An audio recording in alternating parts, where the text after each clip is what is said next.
Baik, selamat pagi. Assalamualaikum warahmatullahi wabarakatuh. Terima kasih atas kehadirannya dari saya selaku dosen mengaku mata kuliah perilaku konsumen. Pada kesempatan pertemuan awal ini, sebelum kita mulai, kita coba melakukan doa bersama sesuai dengan kata dan keyakinan masing-masing. Mudah-mudahan apa yang kita pelajari ini bisa bermanfaat bagi diri kita maupun dari perusahaan kita, dan yang paling penting adalah untuk mengembangkan ilmu yang kita dapat. Untuk itu kita persilahkan untuk berdoa dimulai.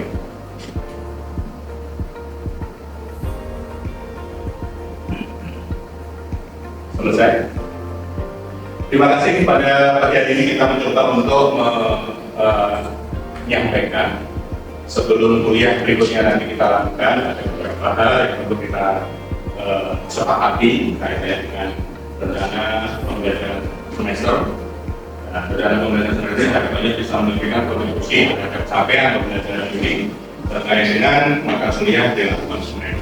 Kita melihat di sini ada capaian pembelajaran kaitannya dengan mata kuliah perilaku konsumen. Tentunya capaian yang nanti akan dicapai itu tentunya bagaimana kita mampu memahami perilaku konsumen, karena banyak hal yang memang kita harus memahami.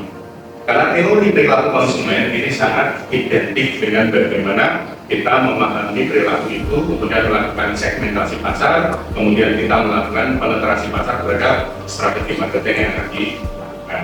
Nah, di sini ini capaian yang pertama adalah masih mampu menelaah secara cermat teori-teori tentang perilaku konsumen. Terus kemudian yang kedua, ini masih mampu menunjukkan keterkaitan secara tepat teori-teori perilaku konsumen dengan strategi marketing atau strategi pemasaran. Ada beberapa hal yang memang teori-teori marketing itu sangat-sangat banyak, tapi yang paling pokok teori marketing itu adalah bagaimana kita bisa memahami perilaku konsumen dan kita bisa memenuhi, dan harapannya mereka mampu dan mau membeli produk-produk yang kita tawarkan. Kemudian capaian yang ketiga, ini mahasiswa mampu menunjukkan karakter tangguh, kolaboratif, adaptif, inovatif terkait dengan perilaku manajerialnya. Nah, di sini harapannya, ya, capaian yang diharapkan setelah kita mempelajari dari mata kuliah konsumen ini, betul-betul diharapkan apa yang kita lihat, apa yang kita amati, ini kita mampu mendiskripsikan dari perilaku konsumen. Ya, jadi tujuan akhir dari marketing itu apa sih? Kan pasti produk yang kita tawarkan bisa diterima, kemudian mereka menggunakan dengan senang hati, kemudian dia mampu untuk merekomendasikan kepada siapapun, teman, keluarga, dan lain sebagainya. Saya kira ini kaitannya dengan rencana program semester atau mata kuliah manajemen atau perilaku konsumen. Harapannya nanti bisa dicermati terkait dengan materi-materi yang akan kami sampaikan lebih lanjut. Saya kira demikian kaitannya dengan RPS mengenai komposisi. Ya, nanti di dalam ini saya kilas saja saya sampaikan. Di dalam pertemuan itu nanti ada 16 kali pertemuan terkait dengan pembelajaran, kemudian di pertengahan ada UTS dan di akhir ada UAS. Kemudian untuk persentase penilaian namanya evaluasi kaitannya nanti dengan proses akhir pembelajaran. Ini ada aktivitas partisipatif itu 48%, kemudian ada penilaian hasil proyek itu 2%, kemudian tes, ya, tes itu bisa berupa tugas, bisa UTS dan bisa UAS, dari totalnya 100% nanti sebagai nilai akhir dari evaluasi diri kita untuk pembelajaran di mata kuliah perilaku konsumen. Saya kira demikian. Ada yang belum paham atau ada yang ditanyakan kaitannya dengan RPS sebelum menginjak ke mata kuliah? Tidak cukup? Sepakat ya? Kita sepakat ini persentase ini sebagai acuan untuk menilai hasil akhir dari pembelajaran mata kuliah perilaku konsumen. Baik, kita lanjut untuk pertemuan awal pertama. Ya, kita akan mempelajari tentang perilaku konsumen terkait dengan marketing. Jadi kita memahami apapun yang kita lakukan di dalam perusahaan apapun, marketing adalah ujung tombak dari kehidupan perusahaan. Dan tanpa marketing kita tidak bisa manage perusahaan itu dalam jangka panjang. Dan kita mengenal yang namanya ilmu marketing adalah ilmu yang paling tua. Ya, ilmu yang paling tua. Karena sejak dulu yang namanya marketing itu sudah. Nah, kita melihat apa itu sih perilaku konsumen. Kita kalau dilihat di sini kan identik orang belanja. Padahal yang namanya konsumen itu tidak harus orang belanja. Kenapa begitu? Karena marketing tidak hanya produk, tapi juga ya ini yang paling penting itu. Kalau kita memahami itu, tentunya yang namanya marketing adalah suatu proses untuk mengenalkan produk sampai dengan konsumen itu memutuskan untuk melakukan pembelian. Nah, perilaku konsumen sendiri ini meliputi pengertian manfaat, faktor, dan teori. Nah, teori biasanya juga ada modelnya. Teori dan model itu biasanya menjadi satu. Kita mau menganalisis sesuatu harus tahu model yang akan kita gunakan. Nah, teori perilaku konsumen adalah studi yang mempelajari tentang tindakan seseorang terhadap sebuah produk, jasa, brand, ataupun perusahaan. Kalau brand itu kira-kira apa? Nah, yang bisa dijual brand itu apa? Contohnya apa? Nah, kita itu bisa menjual berupa produk, berupa jasa, dan brand. Brand bisa dijual kan? Makanya sekarang ada yang namanya waralaba, itu yang dijual adalah brandnya, mereknya. Makanya brand itu saat ini juga menjadi aset sebuah perusahaan. Ya, jadi kalau kita melihat yang saat ini di sebelah kita ada Indomaret, ada Alfamart, ada Bento dan sebagainya, dan S dulu ya. Jadi semua itu ada semacam merek yang bisa dijual. Kemudian proses pengambilan keputusan untuk menghabiskan uang, waktu, dan tenaga seseorang pelanggan juga menjadi bagian dari studi tersebut. Nah, yang menarik di sini, proses pengambilan keputusan untuk menghabiskan uang. Yang sering terjadi di mana ini? Mall, swalayan, tempat wisata. Ya, itu adalah tempat orang untuk membuang uang. Ditukar dengan produk dan kepuasan. Jadi endingnya itu di kepuasan. Dia beli produk untuk memuaskan diri, dia beli jasa untuk memuaskan diri, dia beli brand untuk memuaskan diri dalam bentuk keuntungan. Ya, jadi di sini. Ya. Kemudian kita kalau melihat di dalam strategi pemasaran, aspek lain yang harus diperhatikan sebuah perusahaan adalah konsumen mereka sendiri. Kenapa konsumen mereka sendiri? Jadi di sini ada apa lagi? Konsumen itu di dalam ilmu marketing ini yang harus diberikan adalah konsumen sendiri dengan mengenal konsumen tingkat efektifan bisnis industri akan lebih maksimal. Jadi ini adalah merawat pelanggan. Jadi ilmu marketing itu ada 3 tahapan. Yang pertama itu memperkenalkan produk.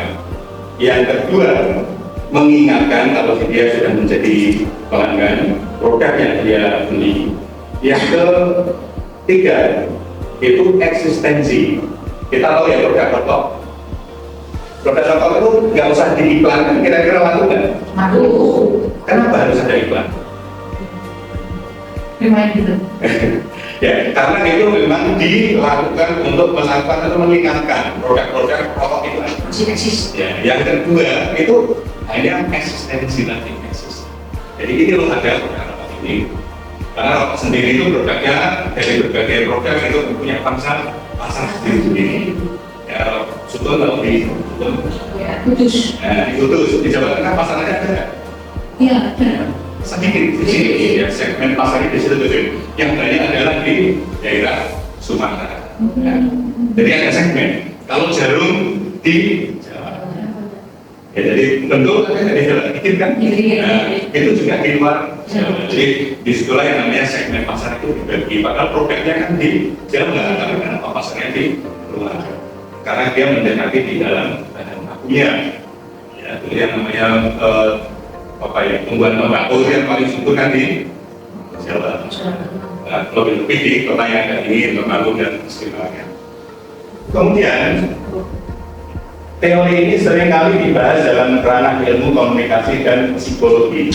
Ya, jadi ternyata komunikasi dan psikologi itu tidak bisa dipisah. Karena kita di dalam ilmu marketing itu yang paling utama adalah menyampaikan pesan terhadap produk dari perusahaan. Kenapa kok psikologi dibutuhkan? Kita bisa memahami karakter dari konsumen itu seperti apa. Ya, suku Jawa, suku Sunda, suku Batak dan lain sebagainya itu memiliki karakter sendiri-sendiri. Sehingga butuh ilmu psikologi untuk memahami secara psikologis. Nah, kemudian kaitannya dengan itu, ini yang secara sederhana, teori perilaku konsumen adalah studi di mana Anda bisa mengetahui dan mempelajari perilaku seseorang terhadap brand atau perusahaan yang dibuat. Ya, mungkin sampai di sini ada pertanyaan, dipersilakan. Ya, monggo Ibu. Saya Bapak, untuk upaya membuat konsumen kita loyal dengan produk kita ini, apakah sama dengan yang disebut dengan retensi? Itu Pak, maksud saya, artinya sama tidak? Ya. Sebetulnya kalau kita mengacu kepada perilaku ya, perilaku konsumen. Jadi untuk merawat konsumen, memelihara konsumen itu memang diperlukan. Karena apa? Proses tahapan untuk melakukan pengikatan diri itu retensi itu memang sangat-sangat diperlukan. Ya, jadi jangan sampai konsumen yang sudah ada ini tidak mampu kita rawat. Karena yang namanya konsumen itu mencarinya kan susah. Setelah didapat, kalau di dalam ilmu marketing jangan sampai ini lepas. Ya, makanya kan biasanya kalau di sebuah perusahaan itu ada yang namanya member dan lain sebagainya, itu tujuannya adalah untuk mengikat. Itu dapat beberapa diskon atau tidak, nggak dapat diskon, tapi dapatnya apa? Oh iya. Nah ini yang ya ini yang sangat dibutuhkan. Jadi itu peringkatan antara konsumen dengan penyedia produk apapun itu. Ya, saya lanjut dulu ya sebelum ada pertanyaan tadi. Perilaku konsumen menurut ahli ini banyak ya, ahli kepribadian dan lain sebagainya. Ini memang ada pola pikir, pola penekanan itu yang sangat berbeda. Kadang-kadang ada yang sama. Jadi dari ini adalah studi tentang bagaimana seseorang membuat sebuah keputusan untuk membelanjakan sumber daya yang mereka punya, misalnya uang, waktu, dan tenaga mereka. Ini kira-kira bisa dipisah nggak uang, waktu, dan tenaga mereka? Nggak bisa kan? Karena apa? Uang itu adalah sebagai kontribusi antara kebutuhan dengan penyedia produk yang dibutuhkan. Kemudian tenaga apa? Walaupun sekarang kita sudah berkembang ya, kita nggak butuh tenaga lah, dari rumah bisa kerja. Tapi kan tidak, dari kita produk-produk yang sifatnya produk yang ada barangnya. Tapi kalau produk jasa, ini tentunya tidak bisa. Misalnya kita mau membuang uang untuk jalan-jalan, itu kan butuh tenaga. Banyak orang yang pengen piknik, pengen rekreasi, tenaganya nggak ada, kira-kira bisa nggak? Ya, jadi disinilah yang harus kita lakukan. Kemudian, ya, jadi ini kaitannya dengan produk-produk yang ditawarkan oleh perusahaan. Ya, dan kemudian ini ada populer ini yang sangat populer ya di dalam manajemen pemasaran. Ini populer dan Keller ini keduanya sepakat bahwa teori perilaku konsumen adalah sebuah studi yang mempelajari individu, kelompok maupun organisasi. Jadi di sini yang namanya perilaku konsumen itu tidak melulu orang. Di sini ada yang namanya kelompok ataupun organisasi. Bedanya kelompok sama dengan siapa? Kalau organisasi sudah mempunyai payung hukum legalitas dan kalau organisasi? Iya, yang kelompok masih himpunan saja. Himpunan ya, hanya perkumpulan. Ya. Itu bisa dimulai dari arisan kelompok PKK ya. Ya. Tapi kalau sudah ke organisasi ini adalah korporat, baik berupa yayasan ataupun dalam bentuk organisasi yang besar. Termasuk tentunya kita ini adalah organisasi. Ya, kita selalu konsumen. Konsumen kita apa? Kita selalu konsumen yang kita jadikan untuk produsennya.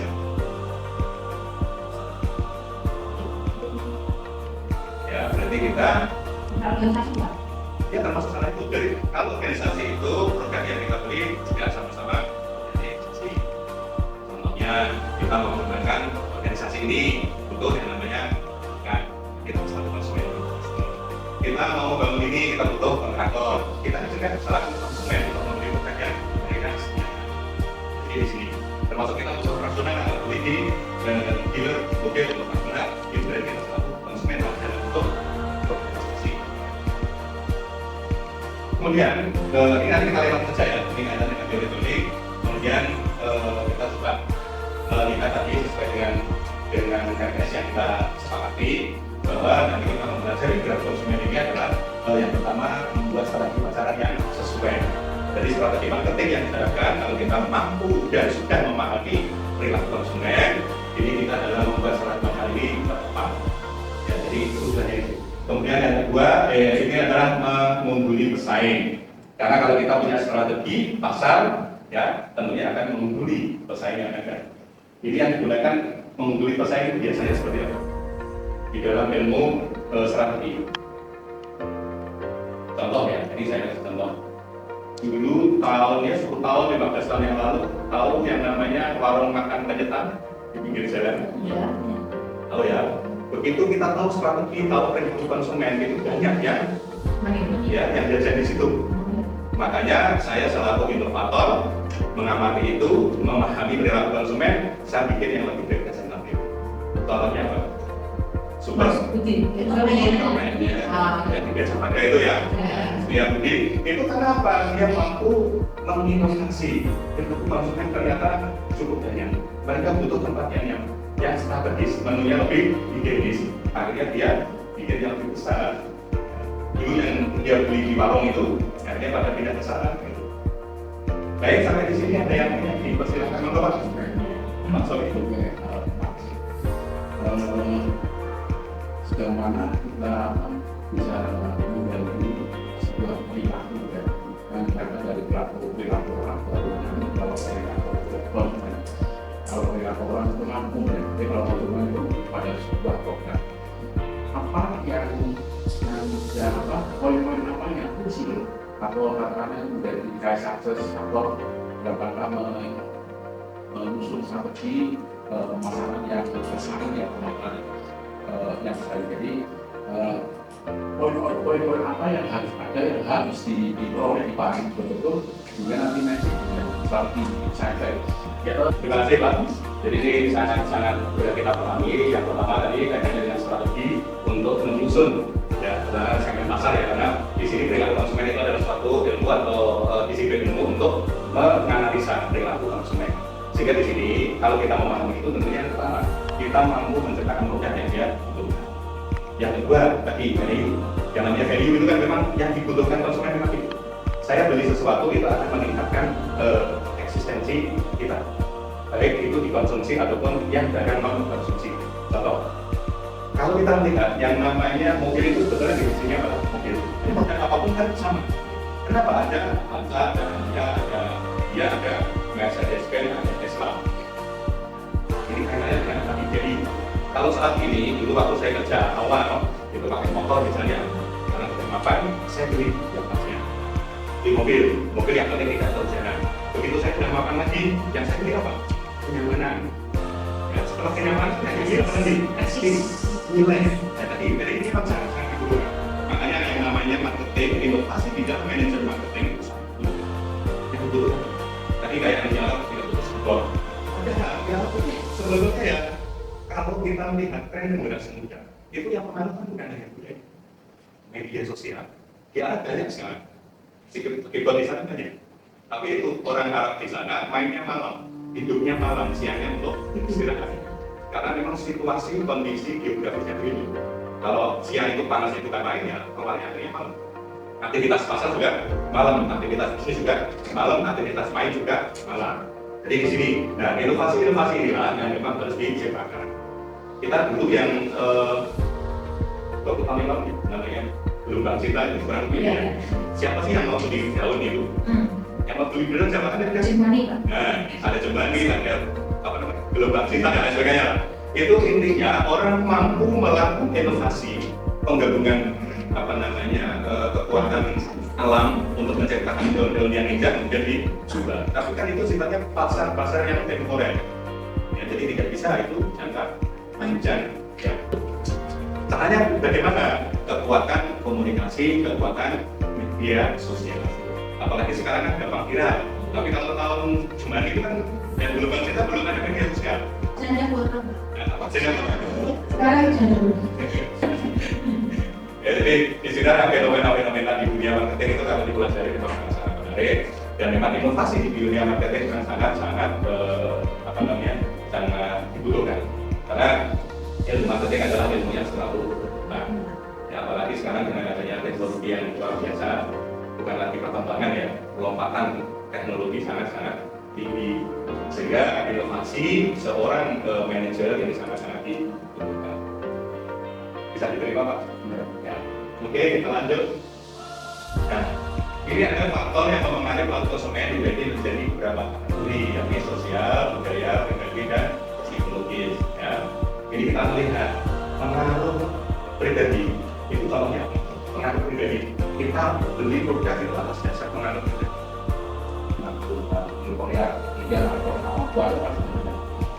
Jadi mengikuti bapak menjadikan idola. Tapi kita yang saya tanyakan adalah pribadi di dalam diri. Sifat manusia bukan? Bisa. Kita memang bawaannya sederhana, tapi untuk ya humble, profile, ada yang flexing, padahal ya pas-pasan itu apakah? Ya, salah satunya itu kan berarti dorongan di dalam dirinya. Ya, dorongan. Itu sifatnya dorongan yang sifatnya pengaruhnya status sosial. Tapi ada dorongan yang sifatnya kebutuhan. Contoh, waktu masih anak-anak, yang namanya rambut kata-katakan kira-kira pengaruh terhadap tampilan mereka. Ya kan? Begitu dia sudah tumbuh rasa tertarik dengan lawan jenis, yang dia butuhkan apa? Tampilan kan? Dia butuh mungkin deodoran dan lain sebagainya, dia browsing, dia cari referensi teman. Akhirnya nanti dia memutuskan untuk membeli produk itu. Itu namanya dorongan dari diri pribadi yang terkait dengan perkembangan fisik. Ya, jadi kalau sudah masa-masa SMA, itu masa-masa peralihan yang tampilannya memang lebih butuh eksistensi diri, diperhatikan banyak orang, lawan jenis dan sebagainya, mereka butuh pakaian yang tepat penting, tumpahan kendaraannya juga yang bisa menarik orang dan lain sebagainya. Perilakunya juga kadang-kadang ya caranya bisa menarik orang untuk memperhatikan dia. Ya, jadi disinilah yang namanya butuhnya sangat pribadi. Nah, kemudian ada juga yang sosial. Kalau sosial berarti di situ ada pengaruh lingkungan. Ya, kita mau beli sesuatu itu pasti akan menyesuaikan budaya yang ada di sekitar kita. Dan ini disinilah yang namanya faktor-faktor kebutuhan yang didasari oleh kondisi sosial. Kemudian budaya juga sama, karena budaya di Papua dengan budaya di Jakarta pasti berbeda. Jadi disinilah yang kebutuhan itu yang mempengaruhi banyak faktor, yang pribadi, yang budaya, ya sosial. Kemudian ini akan mempengaruhi perilaku dia untuk mengambil keputusan membeli sesuatu. Kemudian secara psikologis tentunya ini pengaruh-pengaruh yang sifatnya secara psikologi itu mempengaruhi psikis itu kan berarti bisa timbul akibat dari pengalaman kehidupan dari dulu dan sampai sekarang ini akan mempengaruhi perilaku. Tadi kita kan menyampaikan kalau ada bullying itu pengaruhnya psikologinya apa aja? Mereka juga mungkin tidak kelompok, tidak ada dan sebagainya. Baik, Mas ada yang mau tanya dipersilakan. Ya silakan. Saya Pak, untuk upaya meningkatkan barangnya lakunya produk kita itu apakah salah satunya menggunakan konsep ATM Pak, amati, tiru, modifikasi. Apakah ini sudah mampu menjawab perilaku konsumen yang mencari kepuasan? Terima kasih. Ya, terima kasih. Jadi memang betul. Jadi yang namanya inovasi itu ATM itu memang sebagai dasar. Jadi ini beda ya. Kalau kita melihat dunia bisnis yang di depan mata kita tahu yang jualan es teh itu. Ya. Kemudian itu banyak kan? Ya. Ya, kita namanya dia melihat, ya, kemudian meniru, mengamati, meniru. Dan yang bisa bertahan yang apa? Yang mampu melakukan modifikasi terhadap produk. Ya, jadi kalau kita mampu memodifikasi itu tentunya yang bertahan untuk panjang. Tapi tidak cukup sekarang. Kalau dulu ATM itu sudah cukup, sekarang kita harus mampu beradaptasi. Kalau dulu jualan secara ngecer retail, itu sekarang harus dimodifikasi, harus di adaptasikan dengan menggunakan media sosial, baik iklannya maupun proses penjualannya, termasuk proses pembayarannya. Nah, jadi di sini yang namanya ATM itu harus mampu adaptasi belajar dengan konsumen. Jadi di sini yang memang perlu kita pahami, yang namanya bisnis memahami perilaku konsumen itu harus betul-betul lebih jeli. Karena ya perilaku konsumen satu dengan yang lain beda. Kemudian juga faktor-faktor budaya, kemudian faktor psikologi ini juga akan mempengaruhi sifat atau perilaku seseorang untuk memutuskan mereka beli produk yang dia butuhkan. Baik, ini tadi sudah kita bahas, kita lewat saja.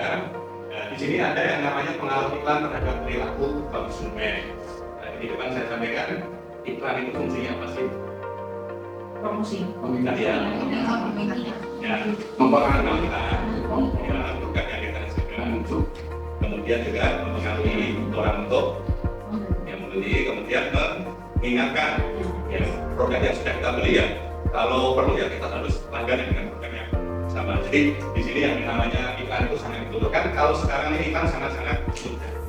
Kalau dulu kan ada leaflet, ada baliho, ada koran ya.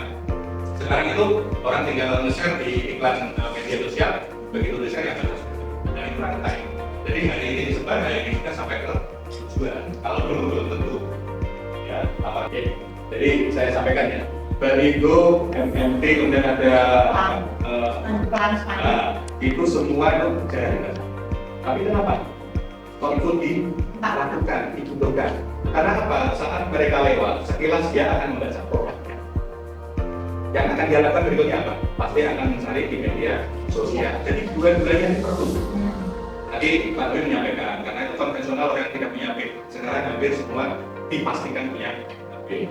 Nah, jadi fungsi iklan tadi di sana itu untuk membuktikan di halayak ramai eksistensi mereka. Ya, kayak tadi rokok dan sebagainya tidak butuh baliho besar-besar tidak dicari. Tapi kan ada eksistensi, oh ternyata rokok ini berkembang besar dan sebagainya. Ya, jadi di situ. Kemudian kaitannya dengan tadi, marketing juga menentu. Awalnya marketing sangat-sangat belum lomba. Di dalam perusahaan apa yang namanya marketing kalau sudah lomba, jadi dari bukan perusahaan. Nah, kaitannya dengan tadi ada quality, ada servisnya juga. Saat ini terjebak yang namanya versi ketinggalan di perkembangan teknologi. Ya, sekarang pada lari ke mobil sinar lebih murah, nyaman juga, dan tertarik ya. Jadi di situ dan teknologinya tidak kalah, fitur-fiturnya juga tidak aman. Ya, Tesla yang dulu dengan mobil listrik yang cukup fantastik harganya, dengan adanya pemuda Wuling Cina mobil listrik lebih semua. Sekarang pergeseran otomotif itu juga akhirnya kayak safety. Dulu otomotif itu berkembang di Eropa, Amerika, kemudian bergeser ke Jepang, bergeser ke Korea, sekarang di Cina. Jadi inilah yang harus kita baik, cukup. Kalau cukup pertemuan kita pada siang hari ini, karena tadi dari pagi kan sampai siang ini, saya cukupkan sekian. Kita coba menurunkan hati kita untuk berdoa dan kita pada hari ini, dan kita selalu jalan keberkahan. Untuk itu kami persilakan semuanya.